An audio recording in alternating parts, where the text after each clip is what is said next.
안녕하세요, 라미나입니다. 오늘은 닷컴 버블에 대해서 한번 자세하게 알아보고자 합니다. 새로운 기술이 미래를 완전히 싹 바꿀 것이라는 기대감으로 만들어낸 버블, 즉 투기와 거품으로 만들어진 증시. 그 증시가 마이너스 78%까지 폭락을 기록했던 최대의 낙폭의 주인공이었던 그 닷컴 버블, 그것을 시작해보고자 합니다. 영상 내용 좋으니 시작 전 라뮤나 구독과 좋아요 꼭 부탁드리겠습니다. 바로 시작하겠습니다. 닷컴 버블의 시작은 1990년대 인터넷이라는 것의 발명에 새로운 기술의 등장부터 시작이 됩니다. 1991년 월드 와이드 웹, 즉 WWW의 등장으로 인터넷이 등장하였습니다. 이에 인터넷이 발명된다면 전화도 필요가 없어질 것이며 앉아서 최신 뉴스와 영화, 책을 볼 수 있다는 기대감이 부풀어 오르는 시기이기도 하였죠. 지금이야 당연한 이야기였지만 그때만 해도 정말 센세이셔널한 이야기였을 것입니다. 누가 보아도 인터넷은 세계에 엄청난 영향력을 끼칠 것이라고 생각이 들었을 정도니까 말이죠. 즉 인터넷의 등장과 함께 꿈의 산업이라는 3차 산업이 찾아오기 시작하였고, 마이크로소프트 창시자 빌 게이츠는 인터넷의 등장을 처음에는 많이 비관적으로 바라보기도 하였습니다. 인터넷이 등장을 하여도 사용하는 사람이 많이 유지되어야 했기 때문에 사용하는 사람들이 많이 없을 것이라며 이것은 경제에 영향을 끼칠 정도는 아니었다고 말을 했던 것이 바로 빌 게이츠였으니까 말이죠. 이것은 결과론적으로 보면 빌 게이츠의 흑역사로 남아있기도 하는 내용이었습니다. 허나 인터넷이라는 산업이 큰 산업으로 확장을 할 수 있었다는 것을 눈치채고 있었던 사람들은 돈 냄새가 진동을 했고, 인터넷을 시켜주는 인터넷 브라우저라든지 윈도우 같은 인터넷 컴퓨터 운영체제 같은 것을 누가 독점을 하는 것에 대한 관심이 쏠리기 시작하였습니다. 이에 투자자들은 빨리 인터넷 관련 주식을 사고 싶어 안달이 난 상황까지 벌어지게 되었고, 지금이야 인터넷 브라우저라고 하면 사파리, 구글, 엣지 등 다양한 브라우저가 존재하였지만 1990년대만 하여도 인터넷 브라우저라고 하면 넷스케이프라는 프로그램이 가장 인기가 많았었습니다. 하지만 넷스케이프라는 주식은 상장된 기업도 아니었고 그냥 컴퓨터를 만들 줄 안다고 하는 엔지니어들이 모여서 만든 조그만한 회사에 불과하였었습니다. 이런 조그마한 기업이 만들었던 넷스케이프 웹 브라우저는 마이크로소프트의 인터넷 익스플로러를 압도하였고, 인터넷이라는 세계관 안에서 가장 잘 나가는 기업임은 분명하였었습니다. 이렇게 돼버리자 넷스케이프에 상장이 된다는 소문이 퍼지기 시작하였고, 그러자 인터넷 가치가 어마어마하다는 것을 알게 된 사람들은 이 사람 저 사람 할 것 없이 넷스케이프가 상장되기만을 기다리게 됩니다. 1995년 8월 드디어 기다리고 기다리던 넷스케이프 주식이 상장이 되었고, 넷스케이프 주식은 오전 11시에 상장이 되자마자 윌스트리트를 뒤집을 정도로 엄청난 열기가 있었습니다. 상장이 되자마자 서비가 터질 정도로 관심은 압살할 정도였으며 사겠다는 사람들은 너무너무 많아가지고 2시간 동안 거래 자체가 불가능할 정도였다고 합니다. 그러자 주당 28달러로 시작한 넷스케이프는 바로 78달러까지 올라가기도 하면서 첫날에만 2배 이상 오르는 기념을 토해내게 되었고, 이렇게 인터넷 기업이었던 넷스케이프가 상장을 하였는데 그냥 성공한 것이 아니라 최고의 성공을 해버리는 상황까지 오게 되어버린 것입니다. 이런 상황이 오게 되니 당연 인터넷 기업의 상장이 성공했다는 이야기가 뉴스에 도배가 되기 시작하며 신문과 잡지에도 도배가 되기 시작하였고, 이렇게 넷스케이프가 무엇인지, 인터넷이 무엇인지 전국적으로 전 세계적으로 광고가 되기 시작해버리게 된 것이죠. 이렇게 뜨거운 감자 넷스케이프는 이러한 분위기를 살려 새로운 버전 브라우저를 출시하겠다고 말을 하였고, 이 말을 하자마자 넷스케이프의 주식은 75달러에서 170달러까지 주가가 상승하기 시작하며 78달러에 상장한 넷스케이프는 170달러, 즉 6배가 오르는 기념을 토해내기도 합니다. 이렇게 대대적인 이슈가 또 한 번 찾아오게 되니 인터넷에 관심이 없었던 사람들까지 인터넷 관련 기업에만 투자를 하면 돈을 벌 수 있고 이것은 기회라고 생각을 하면서 인터넷의 가치에 눈을 뜨게 돼버리는 현상이 찾아오게 되어버립니다. 즉 넷스케이프에 투자를 한 사람들은 사실 넷스케이프가 무엇이고 넷스케이프로 어떤 수익을 창출하고 있는지 이런 것을 알지 못하고 단지 인터넷이라는 기술 혁신 속에서 장밋빛 정말들이 미친 듯이 쏟아져 나오니까 그 잠재력만 믿고 투자를 하게 된 것이죠. 그렇게 아무것도 모르고 투자를 했는데 매년 35%씩 이익을 보는 사람들이 나타나면서 사면 오른다는 인식을 가지게 되어버리기도 합니다. 이런 상황이 계속 연출이 되니 이때부터 인터넷 기업이다, IT 기업이다, 통신 기업이다 하면 주식시장에서는 그런 회사들이 상장을 하는 것이 유행이 돼버리고 상장을 하면 상승한다는 것은 규칙이 되어버릴 정도였습니다. 이에 누구나 상장만 하면 빨리 주식을 사기 바빴고 상장하자마자 구매를 하면 평균적으로 71%의 수익을 얻을 수 있었으며 하루 평균 10%의 수익을 얻을 수도 있을 정도였습니다.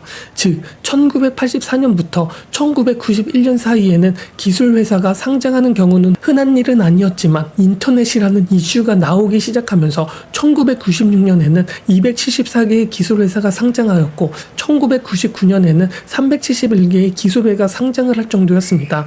이런 과열이 있었기 때문에 기업의 입장에서도 이때 아니면 투자금을 못 받아 상장하지 못한다면서 기회라면서 너도나도 막 상장을 하기 시작하게 되는 현상도 나타나게 돼버립니다. 이런 상황에 나스닥은 과연 어땠을까요?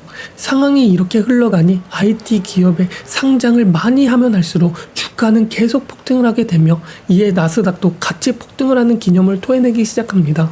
1990년부터 1995년 즉 네스케이프가 상장하기 전까지 나스닥 지수는 5년 동안 500에서 750까지 밖에 오르지 않았지만 1995년부터 네스케이프가 상장을 하기 시작하면서 그래프는 750에서 5000까지 오르게 되었고 1997년부터 2000년까지 매년 30%가 넘는 현상까지 나타나게 돼버린 것이죠. 즉 인터넷에 대한 폭발적인 기대가 나스닥을 끌어올리게 돼버린 것입니다. 이렇게 인터넷의 열기가 강해지자 마이크로소프트 창시자 빌 게이츠는 인터넷은 우리가 하는 모든 것에 스며들고 있다고 말하면서 인터넷 익스플로러 개발에 집중을 하면서 인터넷 버블에 올라타기도 합니다. 이렇게 빌 게이츠는 세계 최대의 갑부가 돼버리기도 하죠. 하지만 이런 일은 계속 지속적으로 일어난 일은 없습니다. 왜? 버블이었기 때문이었죠. 이 당시에 주가가 너무 많이 오르니 미국 연준 의장이었던 옐런 그리스퍼는 지금 주식시장이 너무 과열이라면서 경고를 하기도 하며 진정을 시키지만 그 열기는 끊임이 없었습니다. 하지만 이러던 와중 1998년 LTCM 롱텀 캐피털 헤지펀드가 파산을 하는 경우가 생겨버립니다. 이런 상황에서 미국은 헤지펀드의 파산을 승인해주는 순간 헤지펀드한테 돈을 빌려줬던 투자를 했던 사람들은 돈을 돌려받지 못하는 상황이 생겨버리고 롱텀 캐피털 헤지펀드가 망하면서 다 같이 무너져 내릴 수 있다면서 주식시장에 강력한 쇼크가 찾아오게 됩니다. 이 상황에서 다우지수는 하루에 마이너스 4% 떨어지기 시작하게 돼버리죠. 이러한 급격한 상황이 돼버리자 미국 연준이었던 옐런 그리스퍼는 내가 과열이라고 했잖아 말을 하면서 헤지펀드 하나 무너졌다고 미국 주가가 흔들려서는 안 된다 이렇게 말하면서 그 즉시 미국 금리를 내려버리는 결정을 하게 됩니다. 무려 3번이나 금리 인하를 하게 되는 것이죠. 그렇게 금리 인하를 해버리니 금리 인하와 함께 시장에 돈이 풀리면서 이 돈은 다시 주식시장으로 향하게 됩니다. 증시는 패닉이었고 우여곡절이 있었지만 금리 인하로 모든 것이 해결이 되는 순간이었습니다. 이렇게 돼버리니 초보 투자자들도 연준 의장이 증시를 지켜주고 있다고 생각을 하게 되었고 모든 사람들이 주식시장에 뛰어들게 됩니다. 이렇게 1991년부터 1998년까지 7년째 상승하고 있는 나스닥이 타켓이 되어버렸고 이렇게 주식 투자자가 닷컴 버블 이전에는 4천만 명에 불과하였지만 1991년 이후에는 2배인 8천만 명으로 넘어버리기도 합니다. 하지만 시작은 2000년 봄 4월 10일 4일 동안 나스닥 지수는 25%의 하락을 하였고 S&P 500 지수도 10%나 하락을 하기 시작을 해버립니다. 이에 주가가 엄청 떨어지기 시작하니까 사람들은 경악을 하기 시작하였고 이에 패닉셀이 나오기 시작을 하죠. 왜 갑자기 하락을 했을까요? 미국 연준이 1999년 6월부터 금리를 조금씩 계속 인상을 하였던 것이었습니다. 연준 의장 또한 미국 시장이 고평가가 되었다고 발언을 하면서 롱텀 캐피털 헤지펀드가 위기에서 벗어나자마자 경기가 회복이 되는 것 같으니 바로 금리 인상을 시작해버린 것이었습니다. 이에 저금리에 대한 환상이 깨지기 시작을 하였고 이렇게 IT 버블이 끝물이라고 판단을 하면서 사람들이 하나하나씩 이성적인 판단을 하기 시작을 해버리기 시작합니다. 인터넷이라는 게 엄청난 기술임에는 틀림이 없었지만 생각보다 기술 발전이 너무 느렸던 것도 폭락의 한못을 하게 된 것입니다. 엄청난 이익을 약속했던 기업들마저 인터넷 라인이 최고속 인터넷이 아니라 모뎀이나 케이블망을 썼기 때문에 인프라의 자체가 성숙하지 않았으며 즉 인터넷이 엄청 느렸습니다. 매우 느린 속도의 인터넷 서비스 서비스는 결국 사람들을 실망시키기도 하였던 것이었고 더 좋아질 수 있는 환경이 되지 못하였습니다. 이렇게 사람들은 IT 기업을 믿지 못하게 되면서 기업이 과연 돈을 벌 수 있을까? 대한 의문이 들기 시작하게 됩니다. 기반이 제대로 잡히지 않았기에 인터넷 기업이 매력적인 상황이 아닌 상황이 오게 되었던 것이었죠. 그렇게 나스닥은 1년에 마이너스 60% 하락, 2년 만에 마이너스 70%의 하락을 하는 최악의 하락을 맞이하기 시작하면서 닷컴 버블은 끝이 나게 됩니다. 그렇다면 이 상황에서 우리나라는 어땠을까요? 우리나라는 1997년 IMF 외환위기가 찾아오게 됩니다. 갑작스러운 경제 위기가 찾아와 정부에서도 대대적인 정책을 하나 내놓기 시작하는데 그것은 바로 벤처산업 정부 정책이었고 미국에서 시작된 IT 기업의 대세가 우리나라에도 영향을 끼치게 되어버리는 것이었습니다. IMF라는 위기가 터진 순간 신성장 동력을 만들겠다는 좋은 명분을 가지고 있었으나 우리나라는 무차별적인 기업 지원 정책을 시작해버리게 됩니다. 이에 벤처기업이라는 이름만 내걸면 국가에서 돈을 편하게 빌려주며 세금도 깎아주면서 인건비도 지원을 해주었습니다. 이렇게 장밋빛 기대감과 정부의 지원으로 세계가 뜨겁게 달아오르고 있을 때 우리나라도 같이 뜨겁게 달아오르기 시작을 하게 됩니다. IMF로 기업들이 파산과 경기가 좋지 않았던 상황에 주식시장은 불타오르고 벤처기업에는 돈이 몰리는 현상이 나타나며 이러한 상황 속에서 골드뱅크라는 회사가 주식이 30배가 넘게 올라가는 상황이 일어나게 되어버립니다. 골드뱅크의 수익 구조는 인터넷에서 광고만 봐주면 돈을 주겠다는 혁신적인 아이템을 가지고 회원수를 125만 명까지 늘리는 기념을 토했으며 이렇게 최단 시간에 코스피에 상장을 하면서 주식이 계속 오르면서 주식을 잘 모르는 사람들도 주식시장에 관심을 가지게 되었고 IT 기업에 동참을 하게 되면서 우리나라는 미국과 비슷한 상황이 벌어지게 됩니다. 골드뱅크가 주가가 30배가 오르는 이러한 상황에 세럼 기술은 6개월 동안 150배가 오르기도 하였고 세럼 기술은 인터넷으로 국제전화를 공짜로 시켜줄 수 있다는 혁신적인 기술이었습니다. 수익은 광고로 번다는 계획이었죠. 이렇게 이 시기에 골드뱅크와 세럼 기술의 혁신적인 기술로 주가는 계속 오르게 됩니다.